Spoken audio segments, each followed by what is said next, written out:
మహాసేన రాజేష్ చంద్రబాబుకు వెన్నుపోటు. ఇది వినడానికి ఆశ్చర్యంగా ఉన్న ప్రస్తుతం మహాసేన రాజేష్ చేస్తున్న పని ఇది. మనకి తెలుగులో ఒక నానుడి ఉంది, ఇటు పగవారిని కొడితే భక్తున్న వాళ్ళకి తగిలిందని. ఇప్పుడు ఈరోజు మహాసేన రాజేష్ చేసిన పని అదే.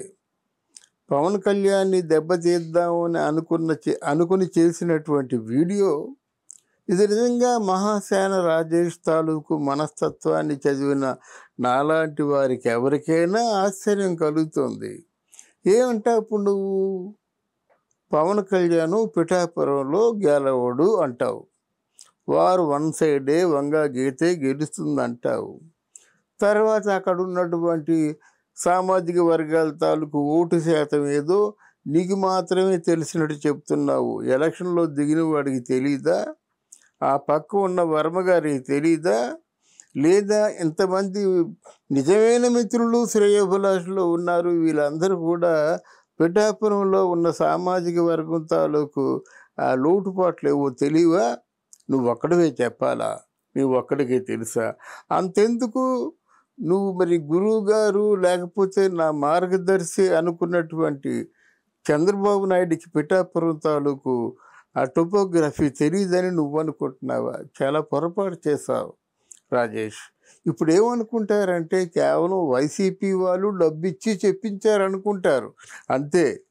నువ్వు నిజంగా నిజాయితీగా పనిచేసినప్పటికి కూడా ఈ కూతురు ఎందుకు ఇయడం?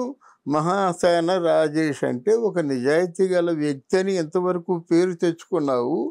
ఈరోజు నువ్వు పవన్ కళ్యాణ్ని బాధించినట్టయితే తద్వారా అటు పవన్ కళ్యాణ్ వర్గం తెలుగుదేశాన్ని బాధించడం కాదు, జనసేనతో అంతర్లీనంగా ఉన్న చంద్రబాబుని కూడా బాధ, అంటే పరోక్షంగా బాధ పెట్టినట్టే, పరోక్షంగా వెన్నుపోటు పొడిచినట్లే.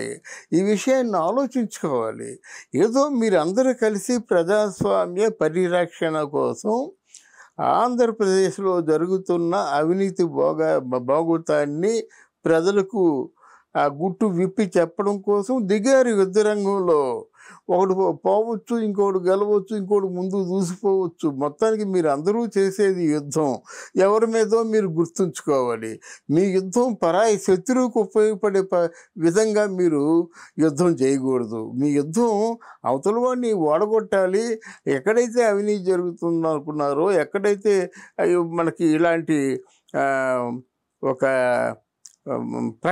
అంటే దాన్ని ఏమంటారంటే ఒక అభివృద్ధి పూర్తిగా పాతాళానికి వెళ్ళిపోయింది అనుకుంటున్నారు, అటువంటి ప్రాంతంలో మళ్ళీ అభివృద్ధి చిగురించేలాగా కొత్త ప్రభుత్వం ఏర్పడేలా చూసుకోవాలి. కానీ ఇంకా ప్రభుత్వం ఏర్పడకంటే మీ బొక్కలు మీరు బయట పెట్టుకుంటే జనం నవ్వుకుంటారు.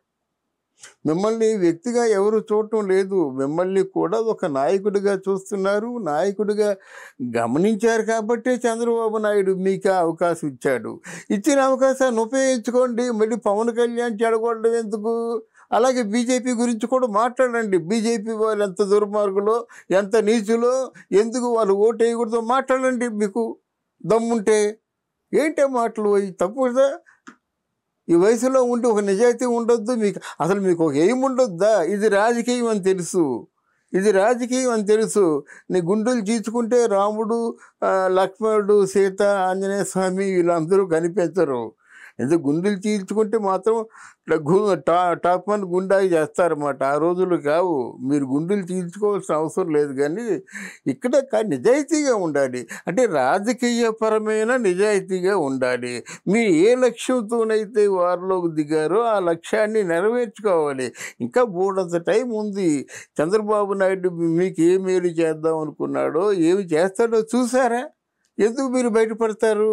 అలాగే పవన్ కళ్యాణ్ ఆయన మనసులో మీకు ఏ స్థానం ఉందో మీరు చూసారా?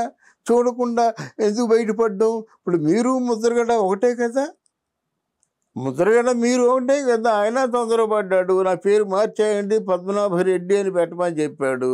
మరి మీరు ఇంచుమించు అంతే కదా, ఏదో వర్గం మీద పడ్డారు.